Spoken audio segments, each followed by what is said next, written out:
Yo, man, my damn Ring doorbell. Just, I don't know, man. I get so many ads on my phone now. I don't know how to turn them off. It's driving me nuts.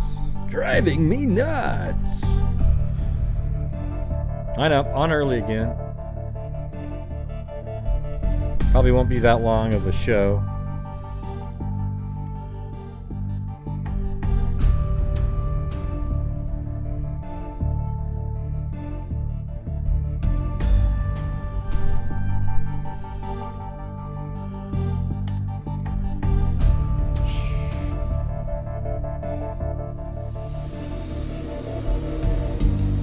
Yeah, look at Blue curled up in a ball there. He looks like he needs a blanket or something. I don't know, he's alright.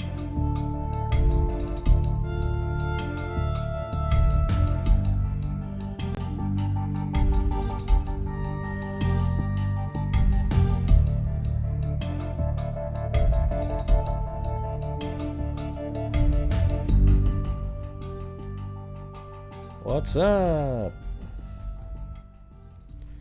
Yeah.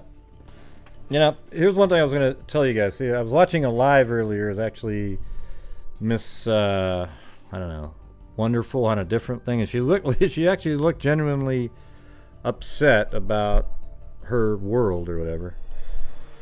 You know, and here's what I'll tell everybody. Everybody right now listening to this can do whatever the hell they want to do with in their life. Like if you sit around and go, oh God, I just can't, I don't have this and I don't have this kind of education and I don't have this kind of education, I have no skills. But at any moment, you can literally make the decision to go do it. Like literally any one of you tomorrow could go, gosh man, I don't know how to program in Python, or for example. I mean, just something simple. Well, you can go learn on the internet. You just literally have to sit there and go through all the tutorials, practice it, learn how to do it. But the problem is most people, they don't keep the focus until they learn how to do something. They just sort of say, yeah. And then they start, I'll do it after I do this. I'll do it after I do this. You can't do it that way. You literally have to make a decision and go do it. And I'm telling you that every single one of you can go do.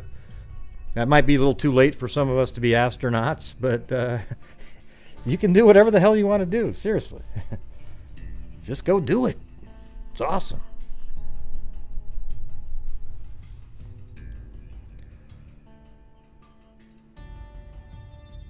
Yeah, well, I know. It was weird how many people were over there watching that. But see, that's what I'm saying. I mean, it seemed like she was pretty genuine and that she was feeling bad prior. Now it's talking about something else, but you know, I said, hey, you can be whatever the hell you want to be in there, because it's absolutely true. Going to college and all that stuff doesn't guarantee you a damn thing.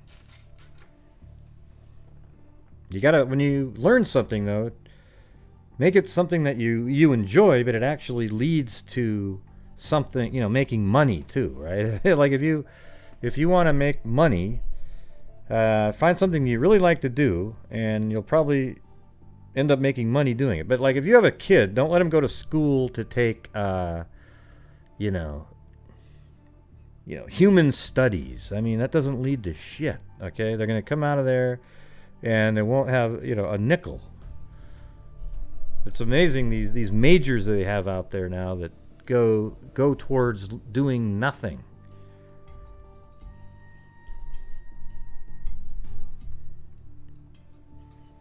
You know what I'm saying?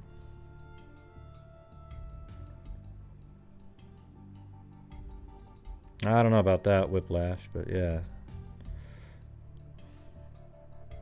I mean, isn't she already 30 something? I'm just saying, she can do whatever she wants. If she doesn't have skills right now, she could literally tomorrow quit doing YouTube, all that kind of stuff, and get some aids somewhere, and then go to school and learn it. Anybody can do whatever the hell you want. Yeah, I don't know, Whiplash.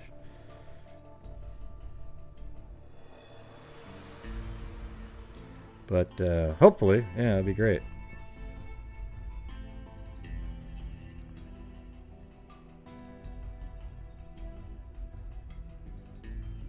Yeah. So anyways, I'm going to do like three different cases out of Arizona. There's so many of them. I mean, most of these states you could do part 2, part 3, part 4, you know, over and over again.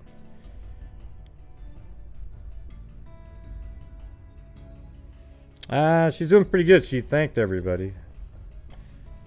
Let me see if I can find a comment from her.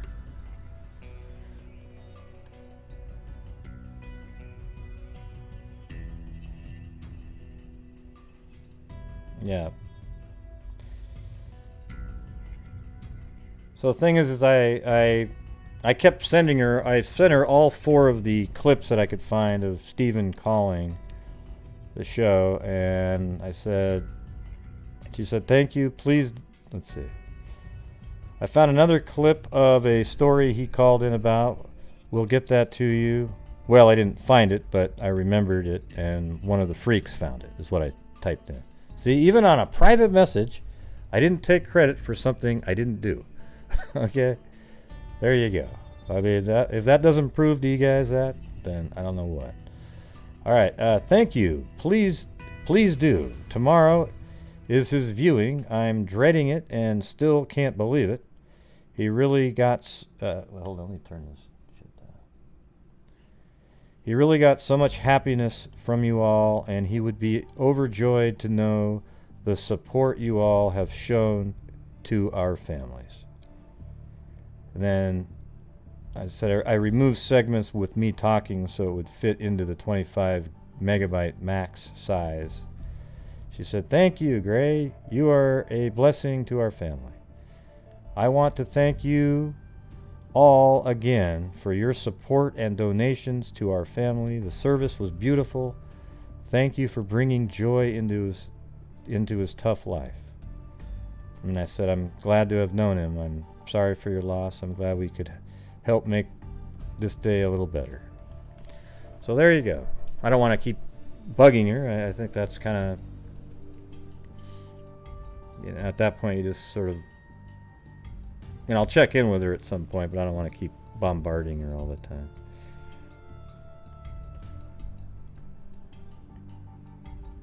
Yeah. All right.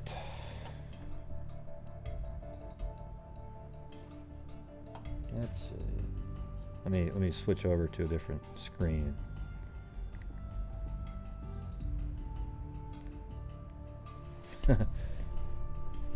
Nope. I'm not great.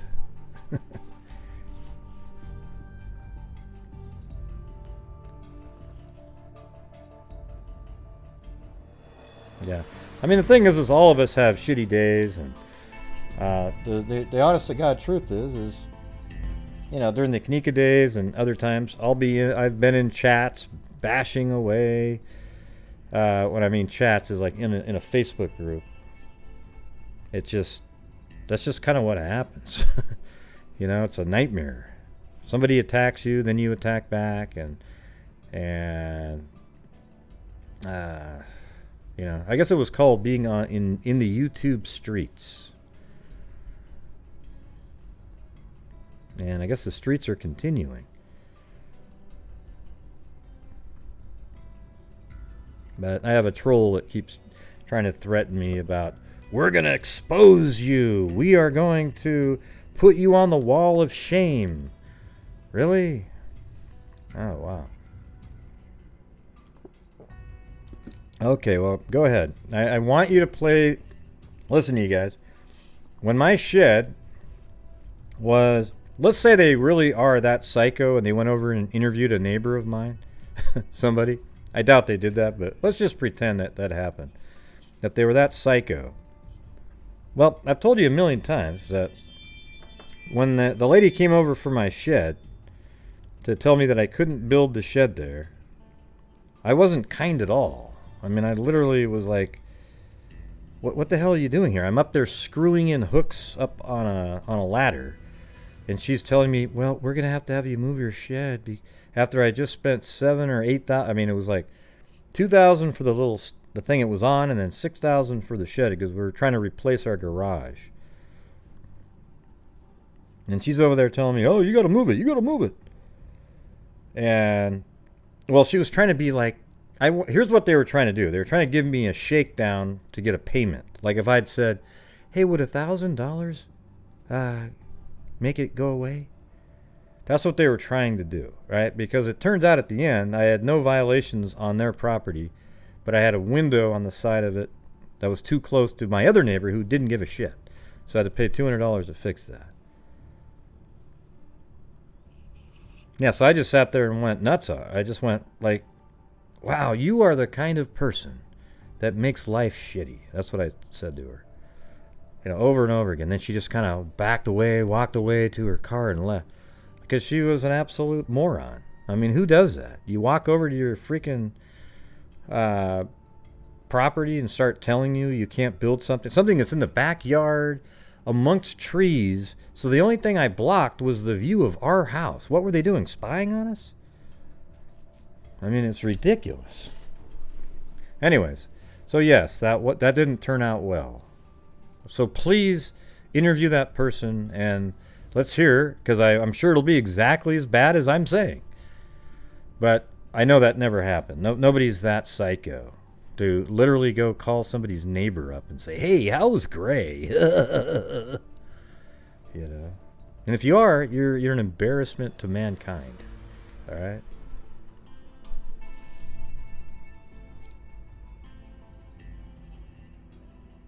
I mean, they even have shows on IDTV about neighbors like that. Why does this thing keep making this sound? I even have the volume off. And still... what the hell? Who cares? Alright, I'm going to go to the cases now. The first one is Deborah Donahue. 1985, August 15th.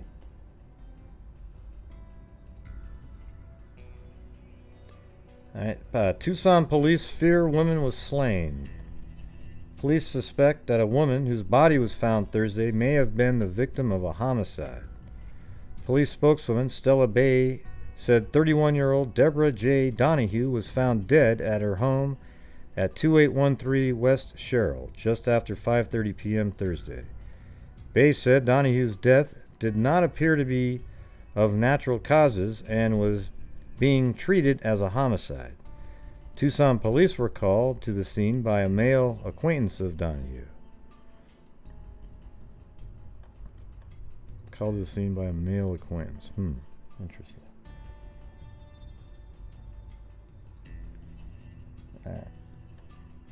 And then woman 31 was strangled. This is the next day. An autopsy on the body of a woman found dead in her West Side home Thursday has shown that she died of strangulation, a police homicide investigator said yesterday. Deborah J. Donahue, 31, was found dead by a friend who went to her home in the 2800 block of West Sherrill Drive.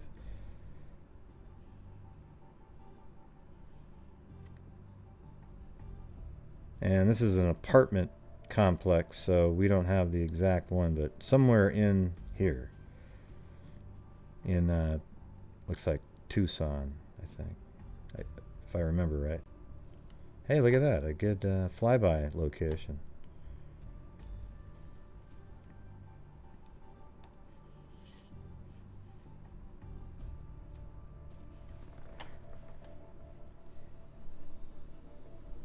Yeah, Deborah J. Donahue, 31.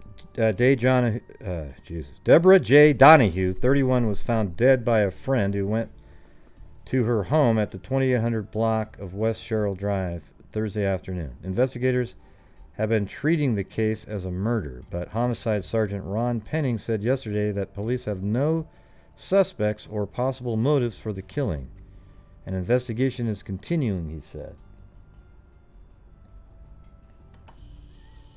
Revenge is all that is left, says slain woman's dad. So those other articles were from 1995. This is 1987 right here. So the father, people believe that they actually know who did this. but they haven't been able to prove it. You know what I always say? The prosecutors always say stuff like, well, we just don't have enough. How about let the jury decide? If you're going to let it go on forever with nothing, why don't you give the jury what you have and see what happens? Okay? But, don't do the try to sell something that doesn't exist kind of thing.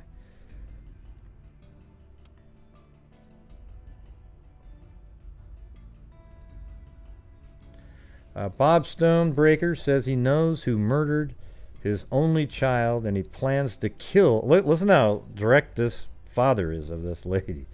Bob Stonebreaker says he knows who murdered his only child and he plans to kill the person.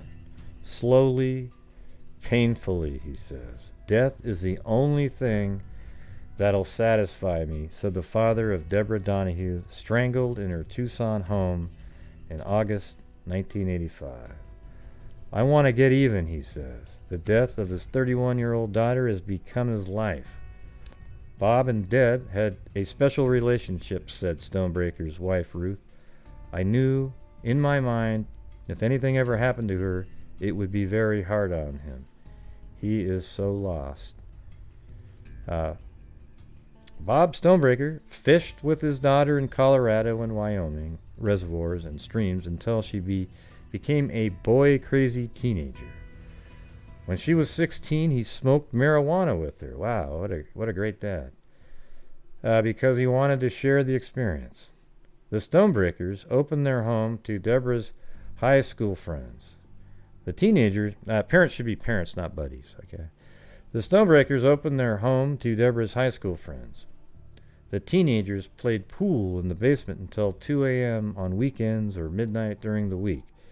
Nearby stood a refrigerator stocked with soft drinks and junk food. This is a piece somebody wrote. Stonebreaker built an apartment for Deborah inside their house in Littleton, Colorado, while she was in high school. When Deborah and her husband moved to Tucson in late 1970s and bought a home in Barrio Anita, Stonebreaker repaired the gas line and water heater. So the dad's really, really close, obviously.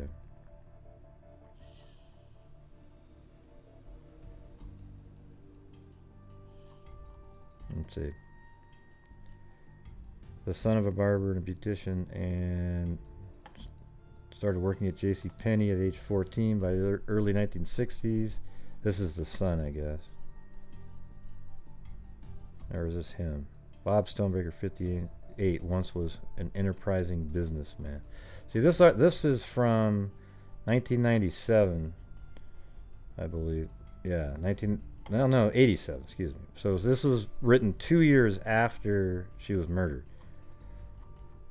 It still hasn't been solved to this day.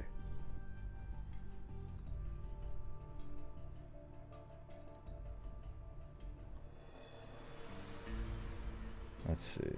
Since Deborah's death, they'd had kind of a marital problem, she says, but just couldn't find... Let me see if this relates to anything. Diane McCarthy, a friend of the Stonebreakers for about 30 years, says that up until 2 years ago, they were happy and successful people.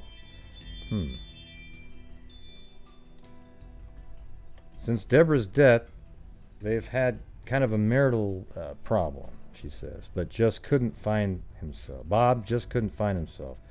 They separated a year ago after 36 years of marriage. That must be about the dad still. They just couldn't seem to work together to come to grips with their daughter's murder, they said. Stonebreaker stayed in McCook, and Ruth rented a home in Eureka. Let's see, down here, I think one of these articles, it mentions that an officer actually believes the same thing the dad does, but he said if the dad kills that person, he will, obviously go to prison.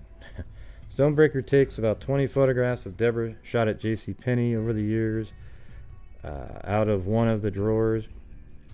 You have to cry when you look at these, he says, a tear falling from his right eye. He picks up a Leo the lion doll and pulls the string. I'll protect you, the lion growls. Nights are hell, Stonebreaker says. At 2 or 3 or 4 o'clock in the morning, I'm still awake, wondering what really happened, he says. He pulls 3 pictures of his daughter out of his wallet. One is of Deborah at 2 at Christmas, clutching the teddy bear and cocker spaniel.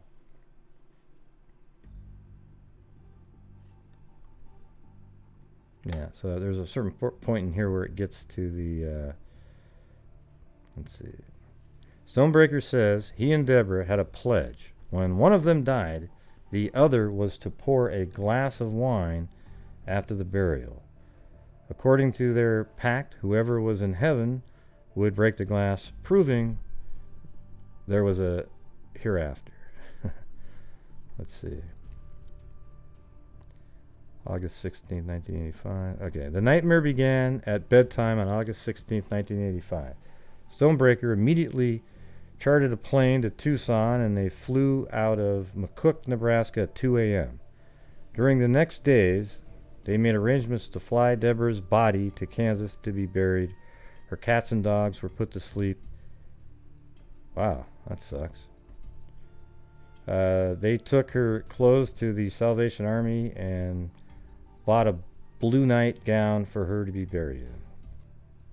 Why don't you guys take some of the pets? You know, that would have been kind of nice.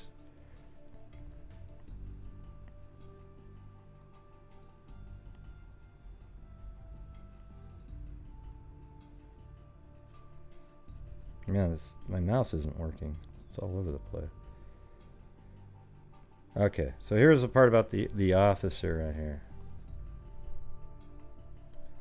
Perry Lowe, the Tucson Police Department homicide detective who investigated Donahue's murder, says he too believes that person killed Deborah. So the same person that the dad believes killed Deborah, he believes.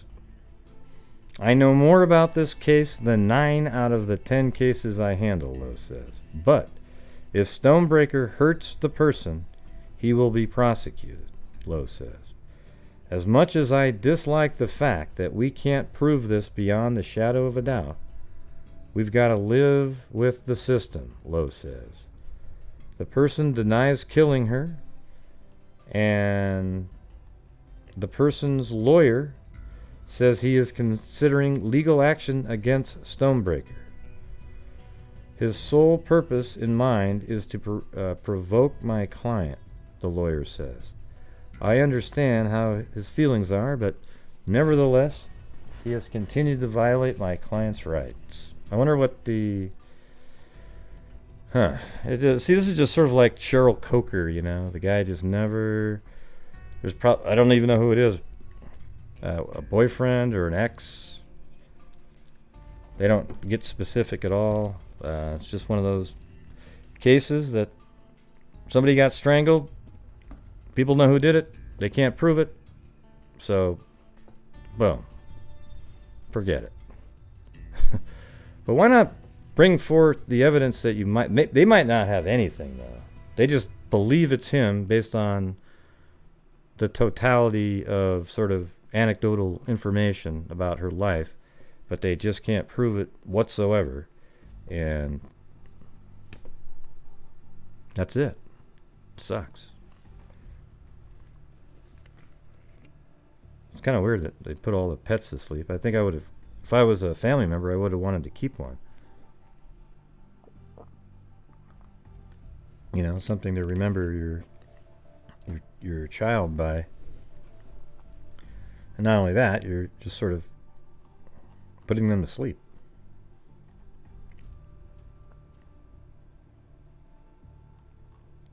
The lawyer says the Pima County Attorney's Office has reviewed the case and found insufficient evidence to prosecute his client. Says Stonebreaker, it's just horrible knowing who this person is and knowing my hands are tied. I do not believe Bob can do it, Ruth says. Whether he gets over this, I don't know.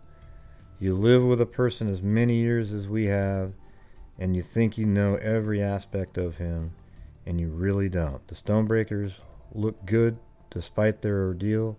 They are tan and trim from their labors. Maybe I will change my mind as time goes on, Stonebreaker says. If I had something else to live for, but I haven't figured out what yet.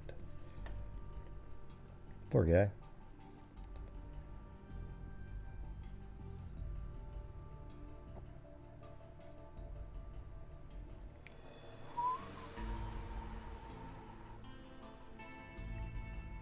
trying to... Is there any more on this one?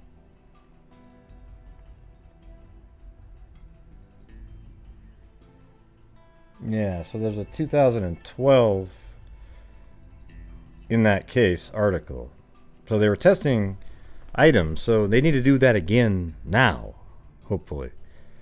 Okay, because 2000, remember, it's weird when you look at cases, cold cases a lot of times, they always seem to be activated around the same time as new technology is invented. Like for DNA, you always see the same dates, 2011, and then maybe 2016, and then now 2018 and 19, you know, because the progress is so great. 2016 would be something like Parabon or something. They weren't doing the research on cases then.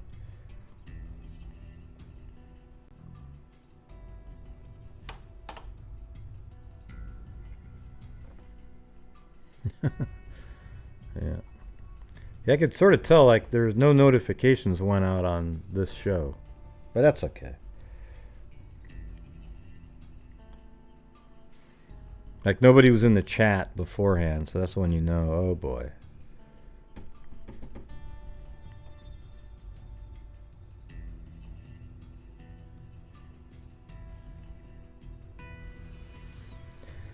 The night Deborah Donahue was slain, her father's life ended in a way too. Donahue was 31 years old, doctorate student at the University of Arizona, who worked part-time in the Tucson Museum of Art. I mean, so another really successful, interesting person.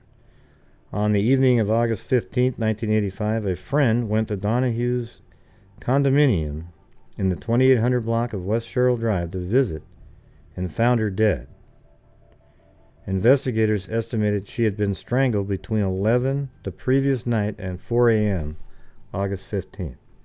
Donahue and her husband had moved to Tucson from Colorado in the late 1970s. After they divorced, her parents bought her the West Side condo. Bob and Ruth Stonebreaker were living in Kansas at the time when they were notified of their daughter's slaying. They chartered a plane and flew to Tucson to bring her body back to Kansas. Bob Stonebreaker was a successful businessman, but after death of his only child, he burned through the couple's savings, repeatedly flying to Tucson. Let's see. Bob Stonebreaker was a successful businessman. Bob and Ruth Stonebreaker. Okay, those are the parents again.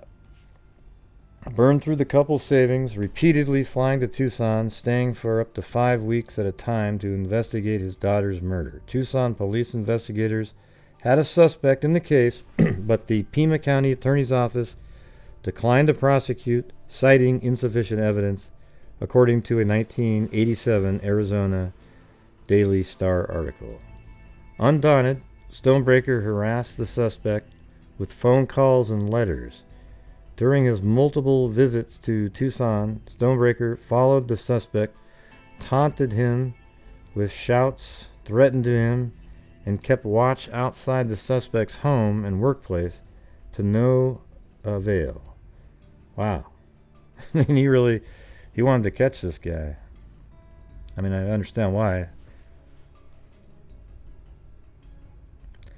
At the time of Donahue's homicide, investigators were looking at various possibilities and who would have had the motive to kill her, but none of the theories were ever confirmed to the point of being able to make an arrest, said Sergeant Judy Allen of the Tucson Police Department. Although Donahue's case is considered cold, it's not forgotten by investigators. Tucson police currently have a laboratory conducting forensic tests on evidence.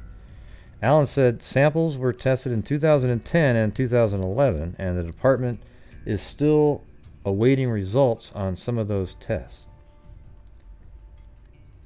So, I wonder if they're testing, I mean, maybe even her clothing, I guess. I know, I think I'd probably do the same thing. I'd be pinning on Google Earth exactly where that guy went every single second. Yeah.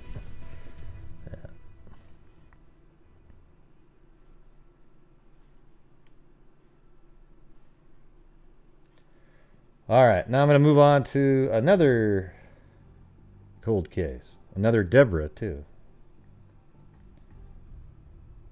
And the case of Deborah Asbury, Asbury, I couldn't find any newspaper.com articles on it. But there was some in here. Like, here's her case. It's kind of crazy because they have a surveillance footage. Does that look like a male or a female to you? Just looking at that. Like, what's your gut instinct on that person there? How about this? Put a 1 if you think it's a male and 2 if a female.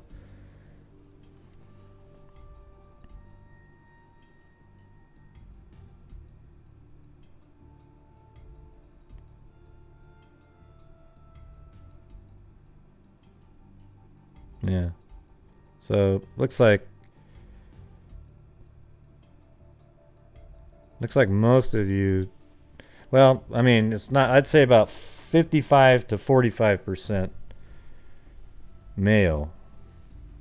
But that is what they say. But when I look at that, I think it looks more like a female to me. But I guess if you watch the, it must have played in a video. But apparently they say it's a male. But I thought it was looks more like a female to me.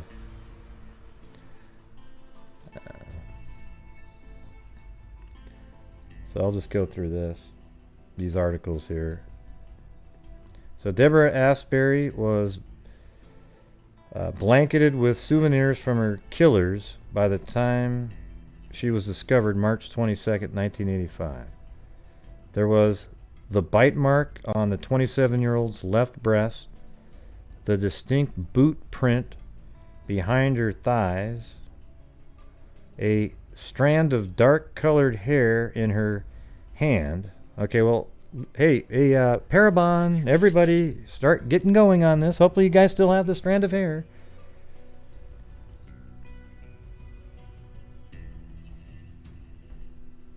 Dark-colored hair in her hand and a cigarette wrapper with marijuana beneath her sweater. And a piece of barbed wire ringed around her neck. A weapon of convenience borrowed from nearby farmland. It tied off in a neat, let's see, it tied off in a neat twist just below her left ear. So the person took barbed wire fence and strangled her with it. I mean, that's just, like a barbarian, right?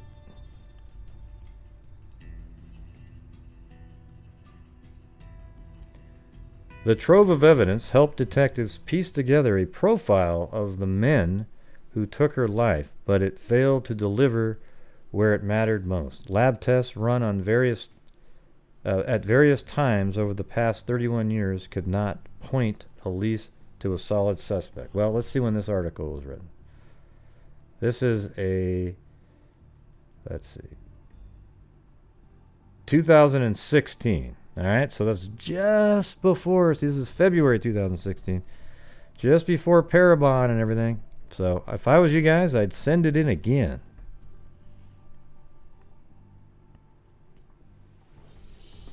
All right, let's see.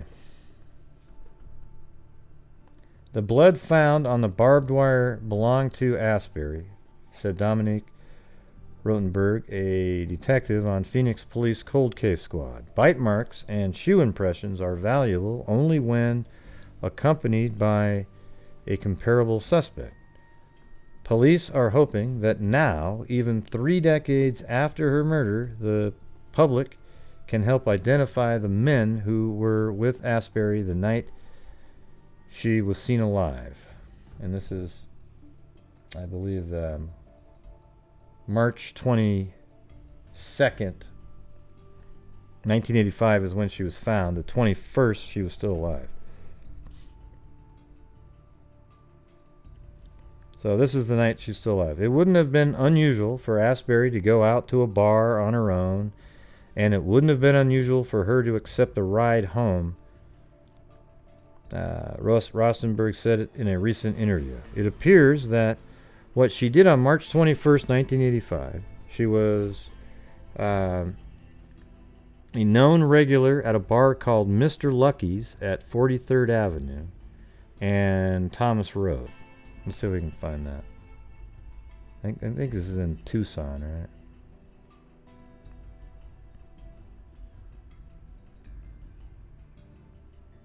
No, it wrote in the lounge that was then called Boomerangs.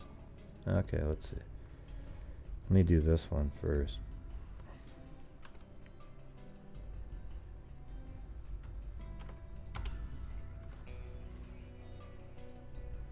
Now maybe it's Phoenix.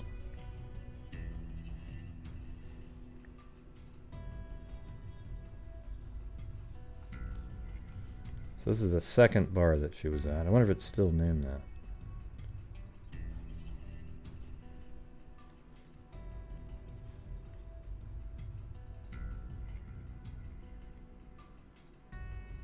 No. It's a car loan place now. So that was called Boomerangs.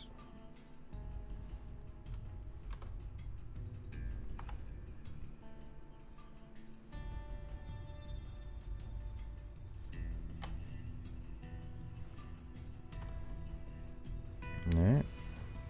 And then there was the other one that they just mentioned right before that, on that same road apparently, 43rd and Thomas Road. So that's Thomas. And then let's see, I'll just put the road numbers. I think it'd be easy just to find. What is that? 65th? And 70th, so it's the other way. 49, 59. 51st. And it said 43rd. I think it said 43rd. Hold on. Yeah, 43rd Avenue. So, one of these buildings right here.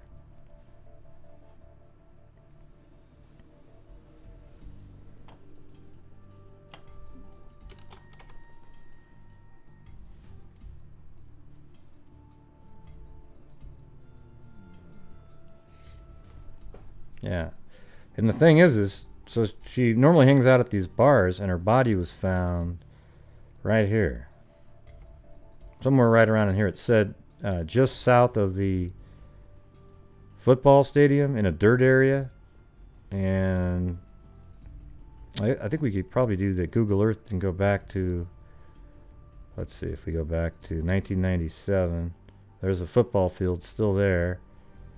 And looks like there's still things here, but I wonder if that's a dirt area. It's hard to make that out.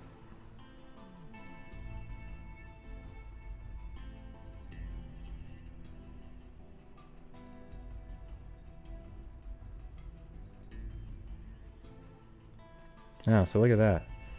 Now there's a parking lot right there. But just October 2016, a whole bunch of years prior, it's just dirt.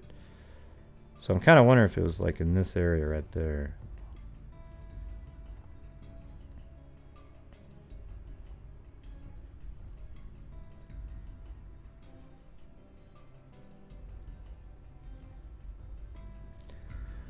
Oh yeah?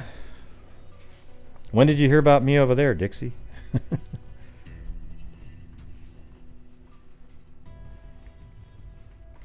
I haven't been able to watch her show for so long because I'm so busy.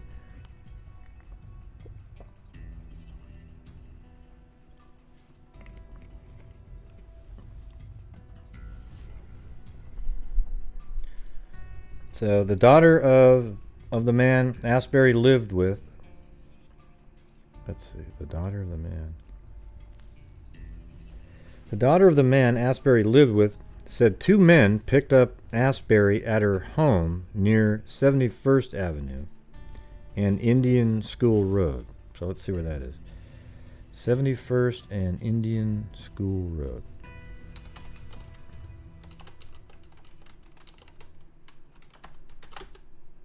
Yep, it's not too far away from this area.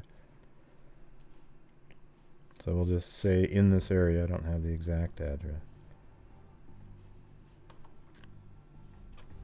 Home.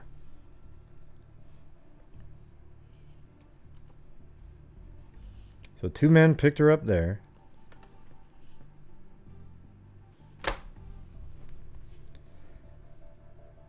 And that was around 2 to 2:30 p.m. So just middle of the day. At least one of the men had picked up Asbury in the past, the daughter said.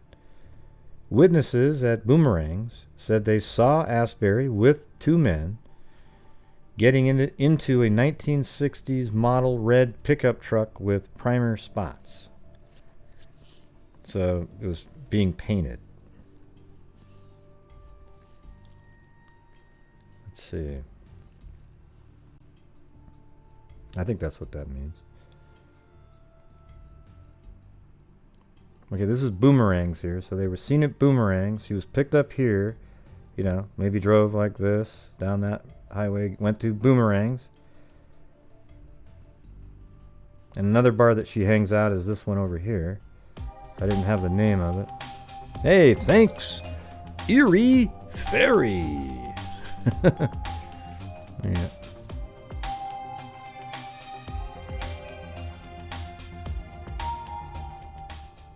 Donation wave for Gray. Grinning cat with smiling eyes. Yeah.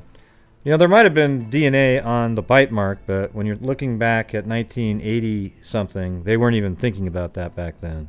They weren't swabbing bite marks in 1985 because nobody even heard of DNA at the time. So what they would do back then was just take pictures of the bite marks and then try to find a suspect that matched the bite marks.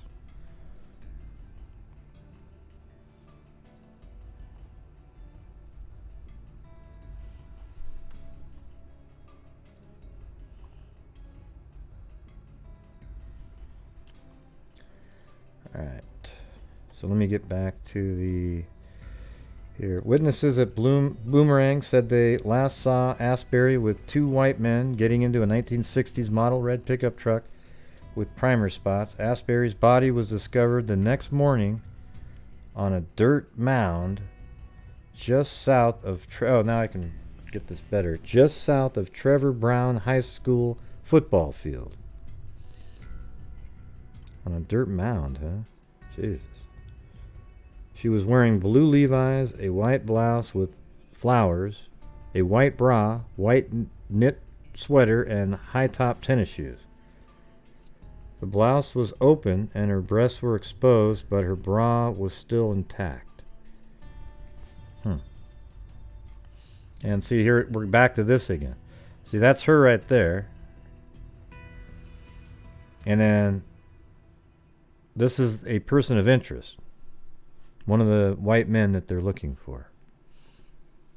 And I wonder how come you can't identify this person. It just seems so simple. No, well, there is a baseball field there, but yeah, maybe. It could be the mound, because I did see the baseball field there, but when they said dirt field, I just figured they didn't mean the baseball field, but very well could have been. So here's the football field, and then just south of that is a baseball field, and you know, baseball fields have mounds in them. But I don't know, that would be kind of, I think they would have just said in the article, she was found on a baseball mound. If they're going to mention the football field, of course, it seems like they would say that. Now here's another baseball field, and then right here there's a dirt area. So I'm just guessing that that's it, but I don't know. So they put a parking lot in there since, so we don't really get to look at it the way it was.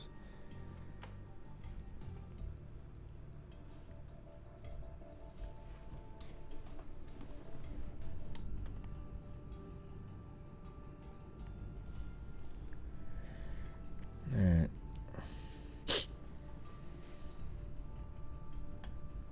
She was wearing blue Levi's, a white blouse with flowers, a white bra, white knit sweater, and high-top tennis shoes. The blouse was open and her breasts were exposed, but her bra still intact. An autopsy later revealed Asbury died not from the barbed wire, but from a cylinder-shaped puncture wound to her chest. Wow. Likely from a screwdriver or similar weapon. I mean, this sounds... See, this doesn't sound normal, right? And I think the reason it might not be solved right now is because the killer is a repeater. And they make sure that they're not going to get found. Who does that? Barbed wire? You bite them? This sounds like a sexual sadist type person, doesn't it? Like you're literally... they're out there doing it more. They probably killed other people that have similar MOs somewhere else. And you bite her in the chest, you stab her with a screwdriver, and then you put barbed wire around her neck. Was that when she was still alive? Was the barbed wire put around her neck?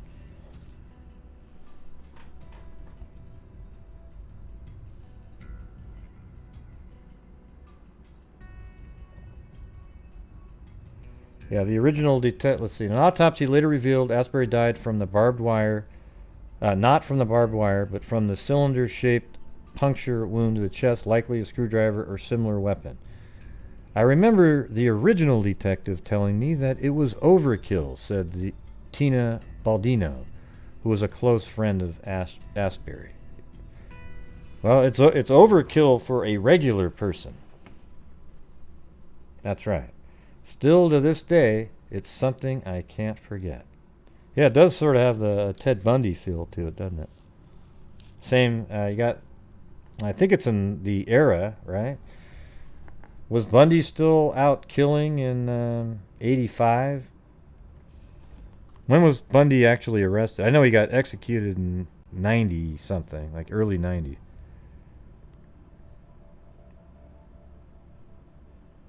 I don't remember when Bundy was finally incarcerated for good. Well, some people might have a screwdriver in their car.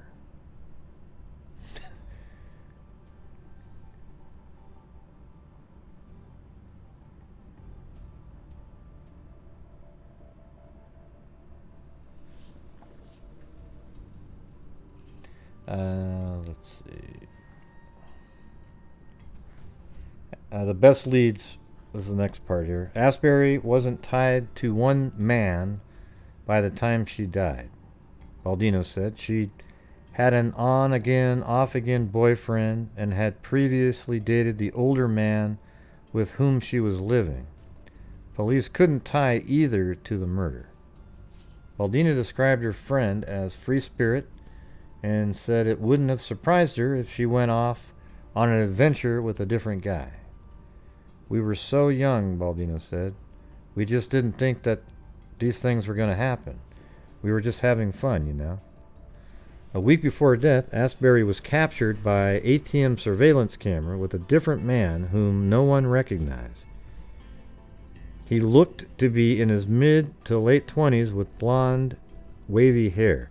And she's actually using her boyfriend's credit card at that ATM. Police say it is unknown if the man is involved, but would like to speak to him about the murder. The boot prints offered another clue. The impressions were traced back to a line of footwear sold only in Sears, known as the Sears Die Hard work boots. Baldino said the case has racked her with guilt over the years. How come? I guess she'll explain it. It's just thinking, could I have done more? Should I have made more phone calls? Coaxed her into television shows, she said. But life goes on, things happen, and of course, you don't even want to think about it. It's just sad, and I just pray that this is the year that they find DNA evidence. Submit a new sample that they find it. Well, do it now. This is the perfect time to do this. I wouldn't be shocked at all if this case has maybe some answers on its way. I guarantee it. This seems like a case that the detectives over the years have kept working and kept working off and on, so I'm sure this new DNA techniques have piqued their interest. Guarantee it. So if you know anything out there, anybody, call 480-948-6377 or the Phoenix Police Department at 602-262-6151. And the first number there was contact Silent Witness, again at 480-948-6377. Yeah, and here's an actual video that somebody made on this case in July 2018. So they might be bringing this back up because they knew that there might be something going on. Arizona's Most Wanted. It's a murder mystery that's gone unsolved for 33 years, and tonight police are hoping that you can help. The woman killed was seen days earlier at an ATM with a man who police still haven't identified. Team 12's Anna Bagney joining us once again with where the case stands today. Friends called Deborah Asbury the life of the party, a sociable 27-year-old. She was very friendly and outgoing, and so she made friends very quickly. And her family believes whoever killed her was someone she had recently met. According to reports in the Arizona Republic. I wonder why they're playing the almost seems like that's the music for what's that show, Nightmare or something? One of the horror flicks. Police called it barbaric. Asbury found dead on a dirt mound just south of the football field at Trevor Brown High. Her neck strangled with barbed wire and a hole in her chest from something similar to a screwdriver. And the killer has never been found. Her friends believe that this was somebody that she had just recently met. Asbury was a regular at bars on West Thomas Road. Witnesses saying she got into a red pickup that night with two white men, never to be seen again. She had contact with more than one person that night, and that maybe that person that had contact with her maybe has information and probably didn't think it was important then. Police aren't sure if this man is one of them, seen with the victim at an ATM just days before her death.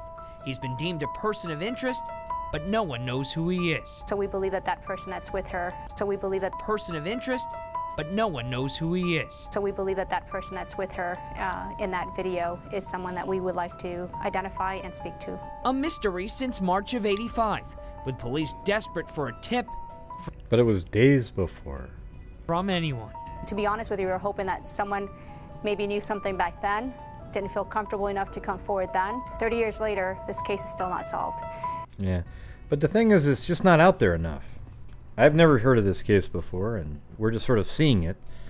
Why don't you make it a bigger deal? Like everybody watches it. Everybody in your state, for example. Everybody in that town. Like absolutely hammer the airways in that town. Of Phoenix, like literally have it on all the time. People go, oh yeah, I remember that guy. That was Jim. Jim's the generic name I use for anybody, any male person that I don't know the name of.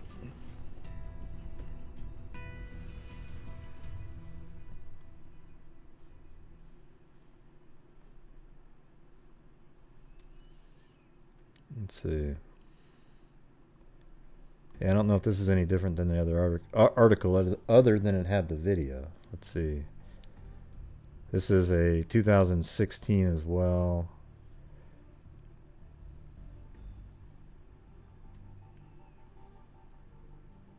Yeah, so days earlier, Asbury was seen on an ATM camera withdrawing money at a bank. Well, they should release the video, don't you think, everybody? I mean, at this point, play the video of the ATM, and then somebody might actually recognize that person. Because you have the whole face there. This isn't like the bridge guy in the Delphi case. You literally could release the video, and you'd see the movements and go, yep, I know that guy. Unless these are just still frames that were taken. But release a bunch of still frames if you have them. Maybe there's one where the person's looking up.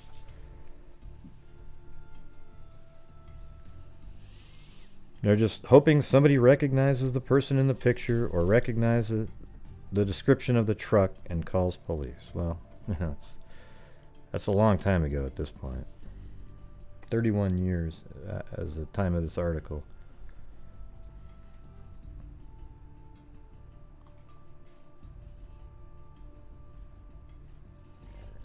All right, well, that's that one. There really isn't any more information on it. I'm sure the police have more information. It was interesting, though. The MO there was really odd, right?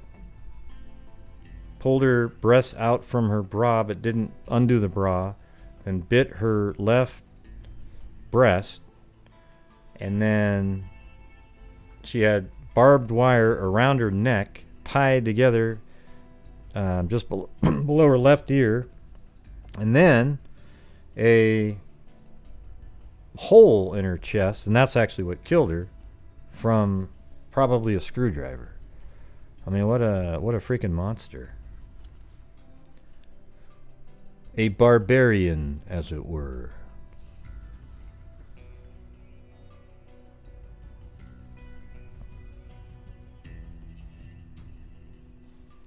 Okay, now we got one more case here. This one is LeAnn Atkins, 1988. You know, here's something I wanted to say. I forgot to say it at the beginning. But one of the things that I'm noticing that I don't like at all is that it seems like the newspapers, when you have a case when it's a white female, there seems to be a whole bunch of articles, especially if it's not like a prostitute one. There's a whole bunch of articles and just tons of stuff. But there's also a whole bunch of cold cases of black women and Latino women in these same areas. And there's literally zero articles whatsoever on any of them. And I think that sucks, right? That means it didn't even get out in the public, and nobody could have really came forward and helped whatsoever. And I can't even do a show on... I went through, I scanned through, and I found, you know, I was trying to diversify the... what do you call it? The racial makeup of the victims. And it's just like a blurb on that page, the actual cold case page. That's it. It'll say like Cindy Johnson killed, she was in her house, she was killed, and she was stabbed to death, and that's it. And how do you do anything on that? It really kind of blows, to be honest with you.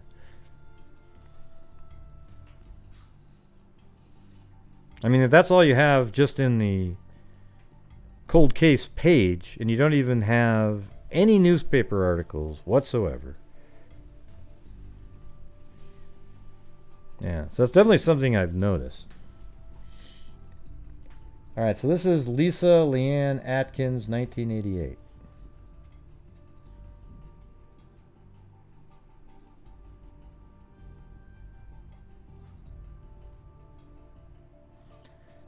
Yeah, so let's see. Should have a picture here in a little bit, but this is actually the sketch of the killer. Hey, looks like the bridge guy, man. He's got a hoodie and a goatee. Oh! Hey, get a hold of Harvey or one of those guys. I'm sure they can make a whole video on it. Detectives ask for aid in killing at pet shop. Sheriff detectives are seeking information in the slaying of a pet shop clerk earlier this year. On April 4th at 4:30 p.m., Lisa Atkins was shot to death while working at a pet store in the 3600 block of West Orange Grove Road.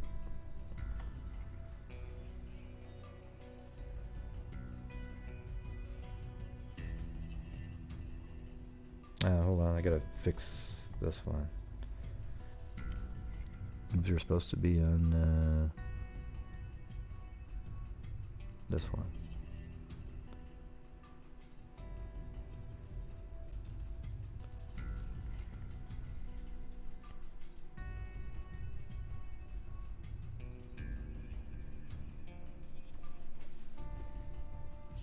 Alright, so this is where she worked right here. Oh, wow, look at that. The pin was floating way up in the air when I got there. But at a Pet Mart right here. I don't know if it's still a Pet Mart. Look how old that parking lot is, though. Wow. And that image.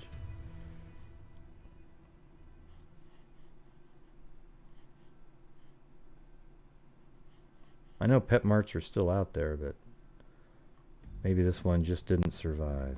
Looks definitely like a place there would have been one, though.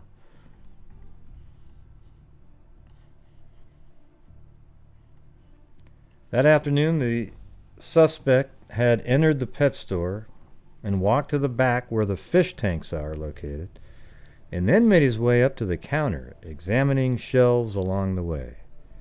So just kind of slowly making his way up to the counter, looking at shelves. At the counter, a mail clerk stood by the cash register with Atkins.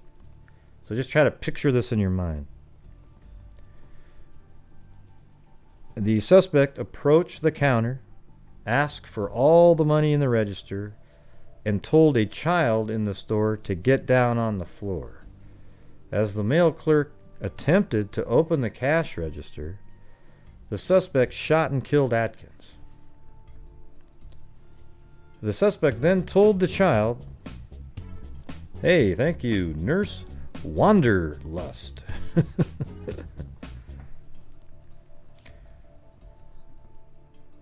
The suspect then told the child, "Don't follow me out, youngster, and no one else will get shot." Detectives believe the word youngster is a regionalism. But why did he shoot her, though, you know? Could the robbery have been a secondary motive? I mean, why would he just blow her away and then leave the guy there and get the money and leave? It's weird. The suspect is described as a 25 to 30-year-old white male, 5'11" and 170 pounds. He has sandy brown to dark blonde hair with neatly trimmed beard and mustache. He was wearing a dark-colored hooded sweatshirt with a pouch in front and faded denim pants.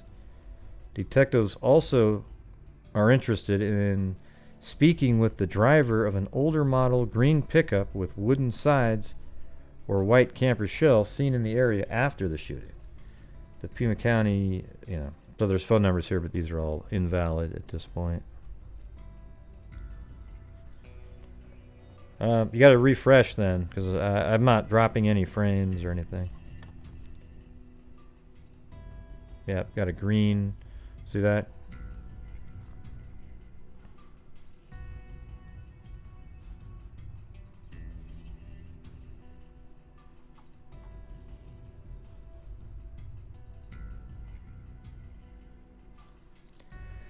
Authority, and this is 1990, so that first article is December 1988.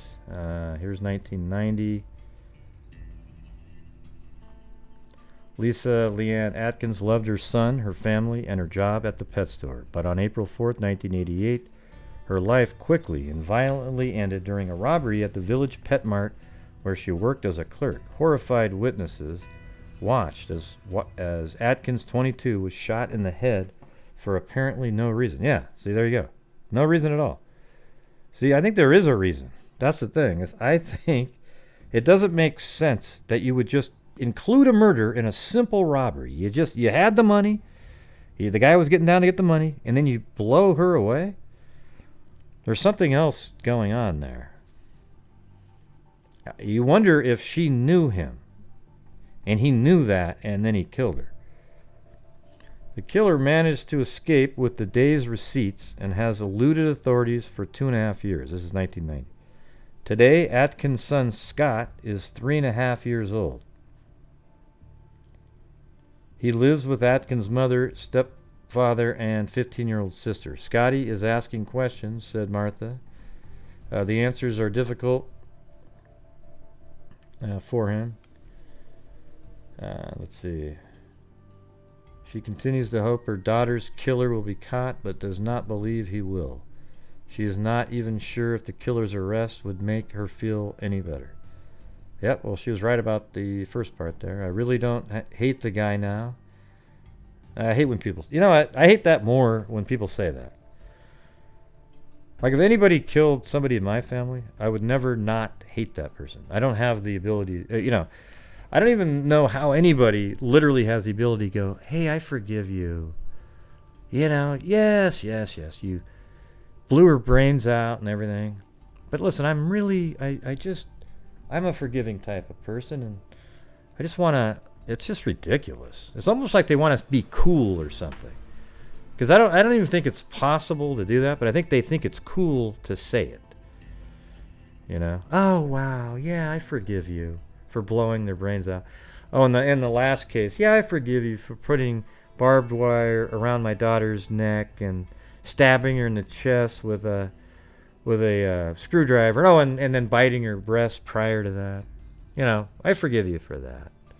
It's ridiculous. It's almost embarrassing when people say it. I just want to look at them like, you're a joke. You are why this world sucks. Is because it's someone like you that becomes a judge, then lets out a barbarian, and then they'll go do it again. You know, be a little bit more, you know, vigilant against these monsters, all right? Now, it's okay to...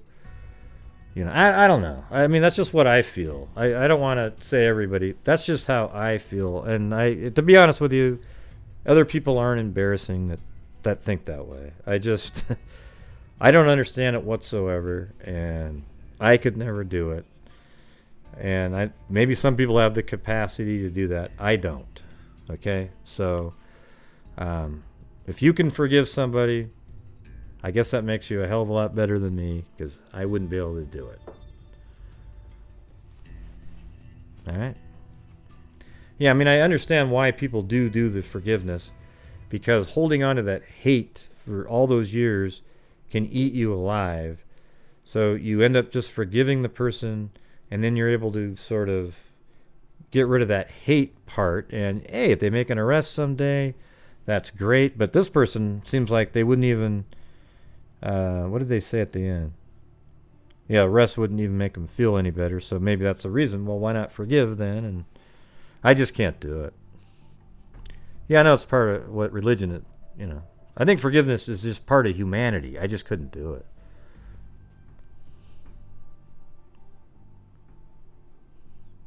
Yeah.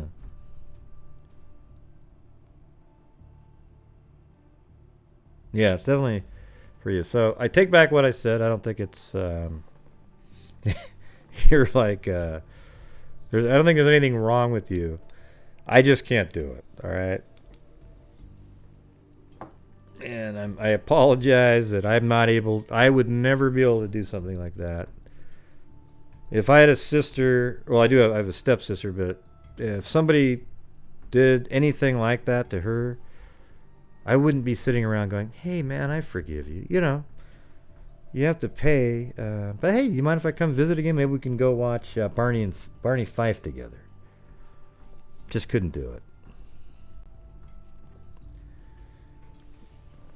And why I came up with Barney Fife, I have no idea. You'll have to ask my psychologist. What do you mean you have a psychologist? No, I don't. But I thought I'd just say that as a joke. But now apparently I'll have a psychologist in all the other videos people make.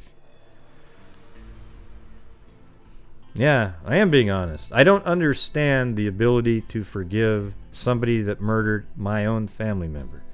I understand. I don't understand the ability to do it. I understand why, though. Okay? Yeah. Barney's Fife. Yeah. All right, so this is page B of that. So again, they have that sketch. Atkins, who had been married nearly 2 years to Robert Atkins, had worked since 1985 at the pet store at 3684 West Orange Grove Road.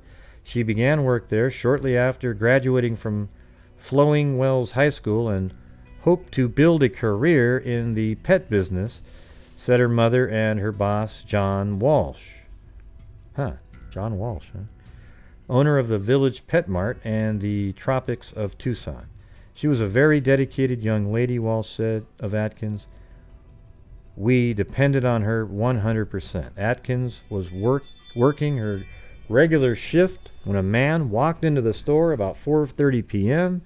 Sheriff officials said the man, wearing a dark-colored hooded sweatshirt and faded jeans, walked to the back of the store where fish tanks were located. He then walked up to the counter where a male clerk and Atkins stood with a gun in hand. He demanded all the money in the register and told the boy in the store to get down on the floor, officials said.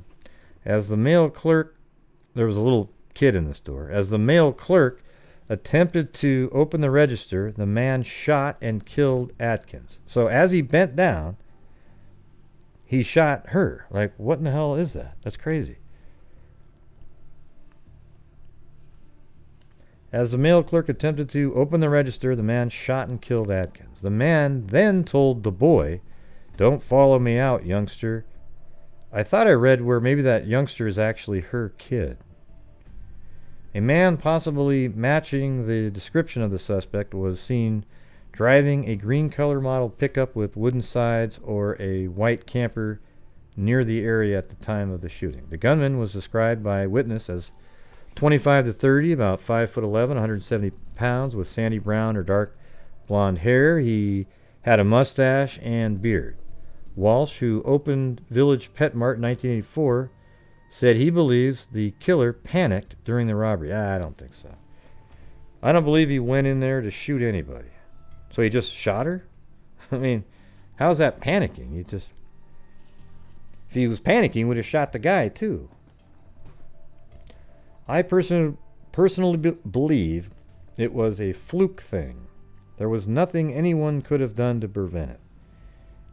He said he and his wife were devastated by the slaying. They have added a security system to the store with a surveillance camera. Oh, he's trying to say fluke thing to help his business out a little bit. I was trying to figure out what his angle with that was. Oh yeah, it was just a fluke. Come on in, everybody. I got some nice betas and Oscars for sale.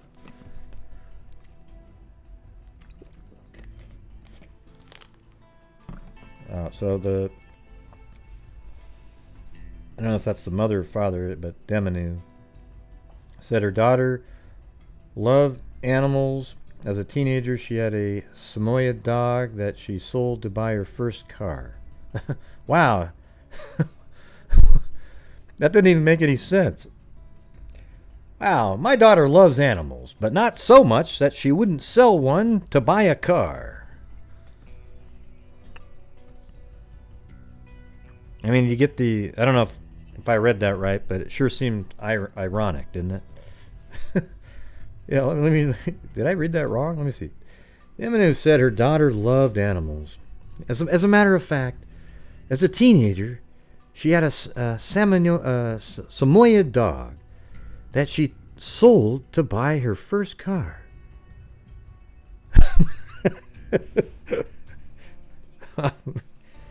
My God, that almost doesn't seem real. After Atkins was killed, the family got a telephone call saying Atkins' dog had been found. Wait, she had a... It almost seems like she sold her car to get the dog, but that's written backwards. Let's see. As a teenager, she had a Samoyed dog that she sold to buy her first car. It's almost like she had a car that she sold to buy her first dog. Do you think that's backwards? And then after that it says, after Atkins was killed, the family got a telephone call saying Atkins' dog had been found. The dog had been tattooed by Atkins in case he was lost, and apparently the dog wandered away from his later owner. Oh, okay. So it wasn't her dog. It's the dog that she sold to buy her car. You know, the dog that she sold because she loves animals so much. Strangely enough, we have her dog back. Atkins was very artistic, her mother said, and she enjoyed painting, crocheting, and pottery. I don't know.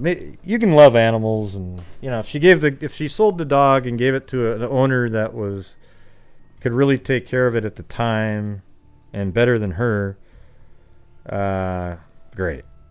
But it's just such a weird thing. Why bring up how she loved animals and then how she, in the very same paragraph, how she sold it to buy a car? I think there was everybody that read that article the first time, even back then, were like, what in the hell is this?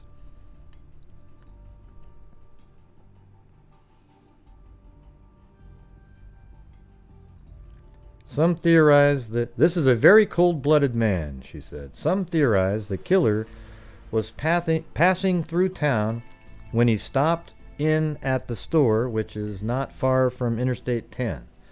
Officials believe the man may have continued out of town. Demino said the slaying was so senseless, making it even more difficult for her family to accept. So that's the mother. She was such an open, friendly person, the mother said. She was so dedicated to her son. Yeah, I mean, it's a freaking nightmare. That's why they haven't solved it. That theory makes some sense, that he was just driving through.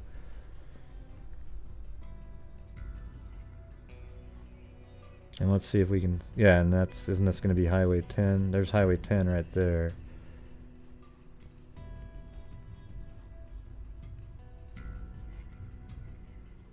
So she worked right there, and then you could just get on Highway 10 immediately.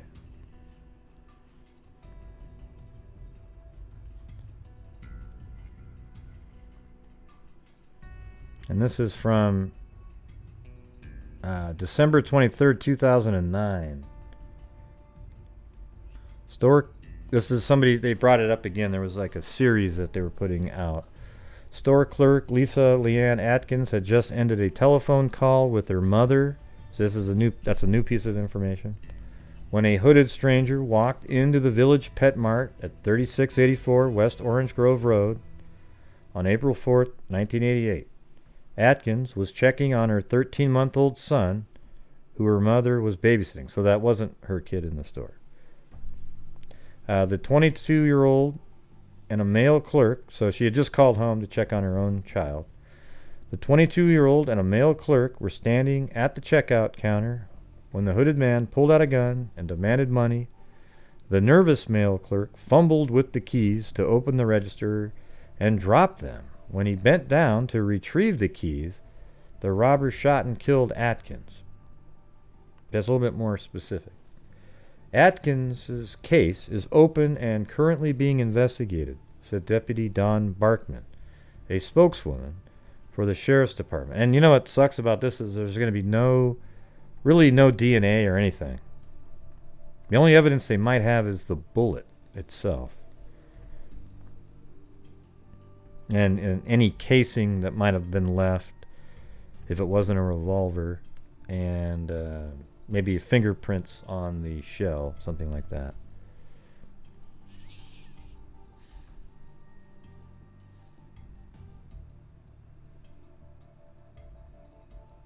Now, Atkins' son is nearly 23 years old now and can't forget the mother he never really knew. Growing up, the boy asked questions about his mother and the man who killed her. His grandmother told him his mother loved animals and enjoyed craft projects. She painted and crocheted. For her 16th birthday, the budding ceramics artist got a kiln. I actually bought a kiln for a girlfriend once. No, a kiln and a potter's wheel. I don't think that's really I thought it was pretty thoughtful, but I don't think she liked it that much, even though she used it. I mean, she was loving the pottery classes she was in, but she didn't seem to like that very much. I thought she would have thought it was cool. Alright, so that's the last PDF on that, and then we've got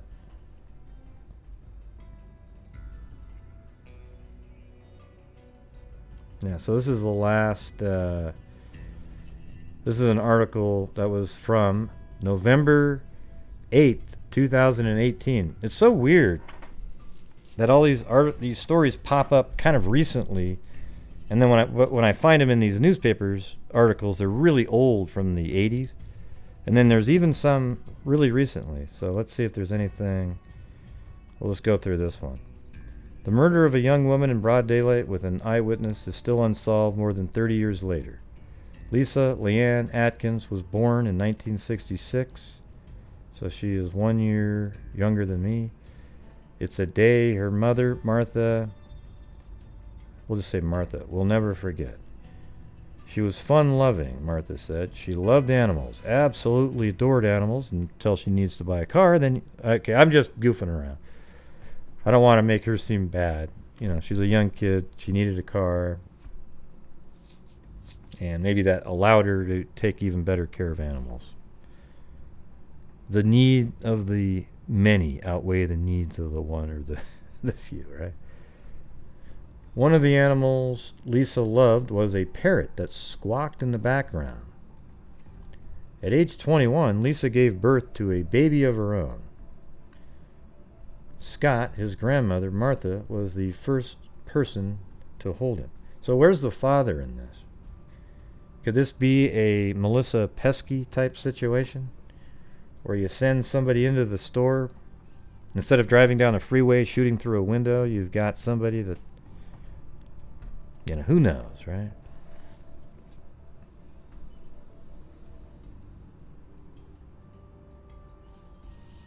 They said someone had to hold him, Martha said. Robert looks at me and says, not me. And I say, okay, I was the first one to hold him. They're talking about the baby. Barely a year old, Scott would lose his mother to a murder that is unsolved to this day. Martha said she believes still that Lisa had a premonition. Really? I believe she thought she was going to die because she kind of distanced herself a little bit, Martha said. Last few months, she was a little less close. The 22-year-old was at work the day before, or it could have just been something was going on in her life that we don't really know about. And that's why she was a little bit more distant. The 22-year-old was at work the day before Easter in 1988 when an armed robber walked into the Village Pet Mart on Orange Grove. I picked up Scott at his grandma's and brought him home and put him down for a nap. Let's see. I picked up Scott at his grandma's and brought him home and put him down for a nap. Lisa called me and she was just talking. We were going to meet after she got off work to crash, or after work to cash my IRS check. The two never got to follow through with those plans. I put Scott down for a nap and I laid down with him, Martha said. While their mother was sleeping, Lisa's younger sister, Katina, was riding her bike. She heard something happened at the plaza down the street where Lisa worked. Katina raced to the plaza, but police would not let her inside. Lisa's mother recalls the moment she knew her daughter was gone. The district attorney's office and the victim's witness brought Katina home.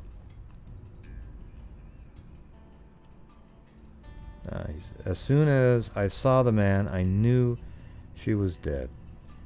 Her parents said Lisa was at the cash register with co-worker when the armed robber pulled out a gun and started demanding money. Lisa's co-worker tried to open the cash drawer but fumbled his keys and dropped them on the floor. When the co-worker bent down to pick up the keys, the robber shot Lisa. Shouldn't happen to anyone, Martha said. You should never happen to bury your children. Yeah, I mean, that's the worst thing in the world for a parent to lose a child. I think if you lose a sibling, it's tough, but parents are supposed to, I think it's just sort of in their blood, like or mind. I mean, almost like we're, I don't know if you call it, like genetically, that's how we are. You want to protect your kids. You're not supposed to die before them.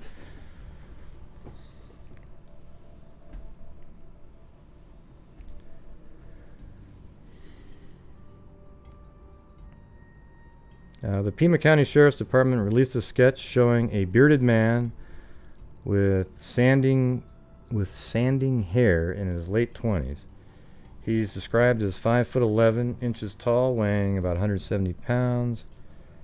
Lisa's mother told KGUN9 the sketch never turned up any leads as the search for her daughter's killer continues. Well, yeah, you just shave and don't have your hoodie on and you look nothing like the sketch in 2 seconds. Lisa's son Scott is now 31 years old. He's married with 2 children. Lisa's parents, David and Martha, call Scott their son. They raised him after his mother died. After 3 decades of waiting, Lisa's family is still waiting for justice. It's been so long, it's almost like the memories are gone, I'm afraid, Martha said. Anyone with information about what happened to Lisa or who murdered her is encouraged to call 911 or 88-CRIME. Well, there you go.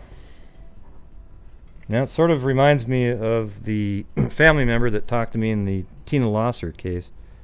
It's just been so long, but I think you got to get these cases going again now because of the new DNA information. I think this case here will be very hard to get an answer to unless somebody actually admits to it.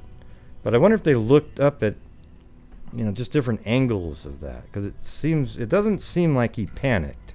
It seems to me like he shot her and the money was sort of a side thing.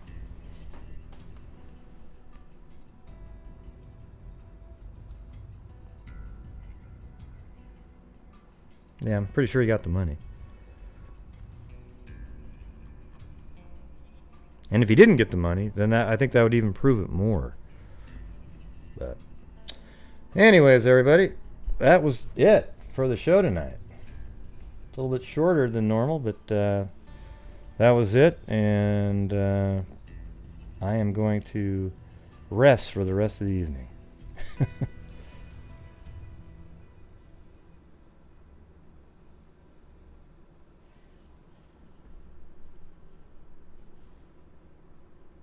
So hold on a second.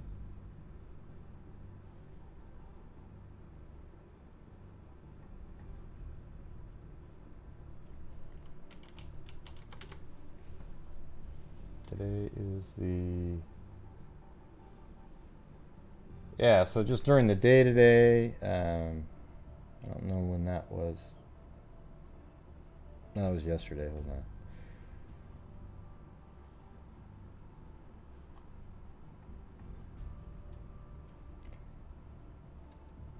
Yeah, it looks like Diane Williams did a PayPal contribution earlier.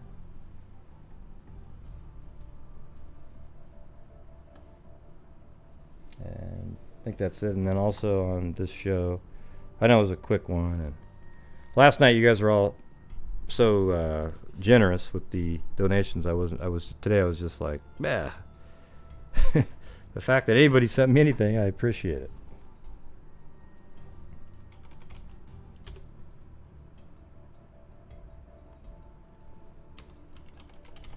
But let's see, today is Friday, then Saturday, so Sunday we'll be doing our charity donation.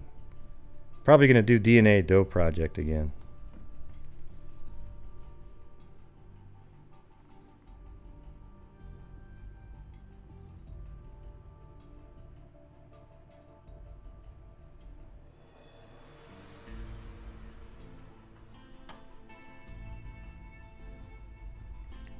Yeah, hold on. I lost the window that I need to be on in YouTube, so hold on a second.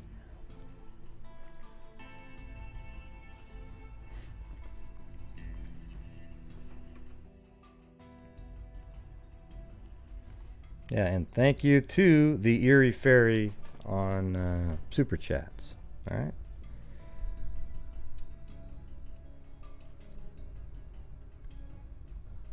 Oh, this afternoon? Okay. Yeah, it seems to work. Yeah, so if you guys buy anything on Amazon, if you want to help this channel out, you can just go to the link to like the drone or whatever, And you don't even have to buy the drone. And you go somewhere else on there, and if you bought something, I think it means that I sent you to Amazon. But anything that I link on there as well, like the drone that I use, well, not that I use, but there's another one that's the Mini Mavic Mini. The prices when you do those links aren't more than what they normally would be. They're literally the same. They just give a percentage to people that have the affiliate links. So there you go. All right. So where are we going to do the flyby?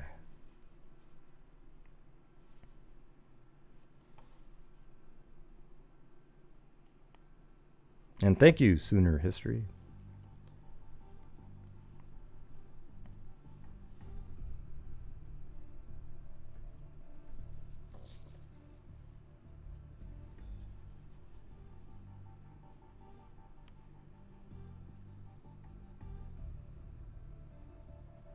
Oh, they have that in Australia too?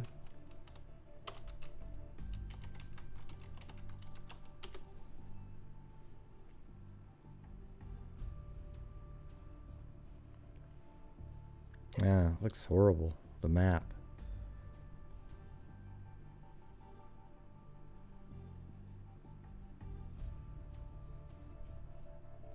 And they have a whole bunch of different maps.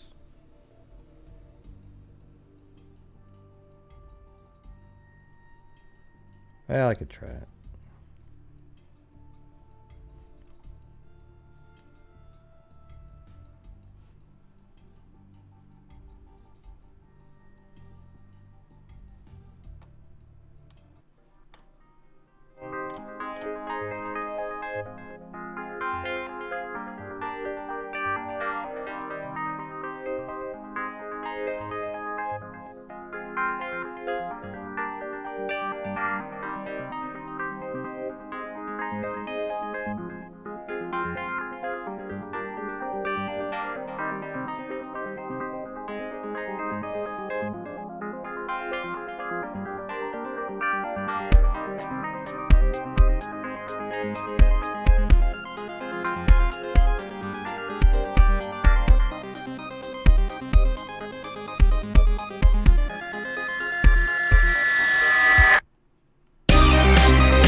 Hey, I was going to do Mount Shasta next, Gene.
See, Gene Fish, there's your Mount Shasta.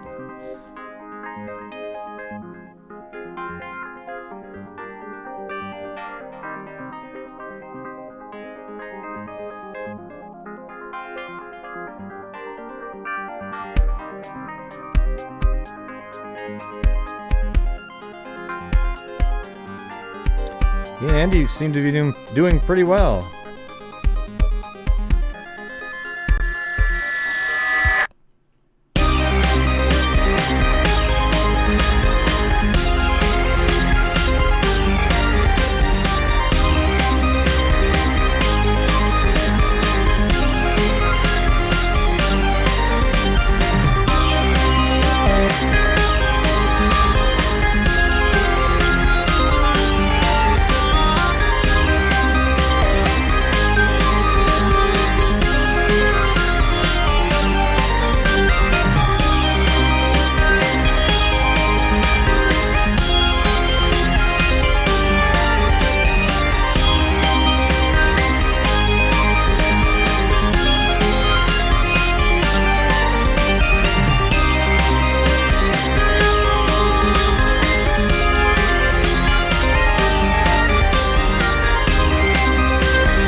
Well, I put his name on all my videos, so all of you know who he is because of me. And I bought it.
Yes, thank you guys all for showing up tonight.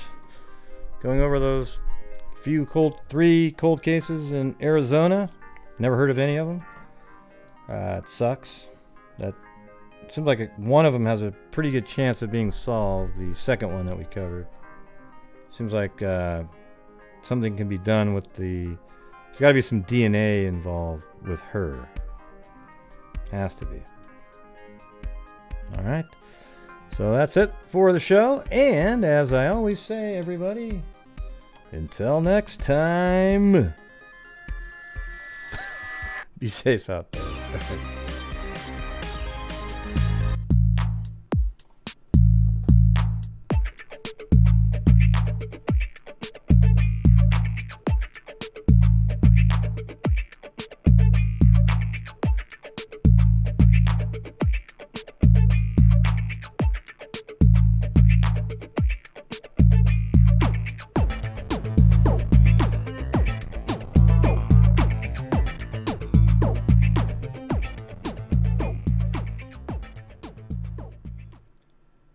Be safe out there, freaks.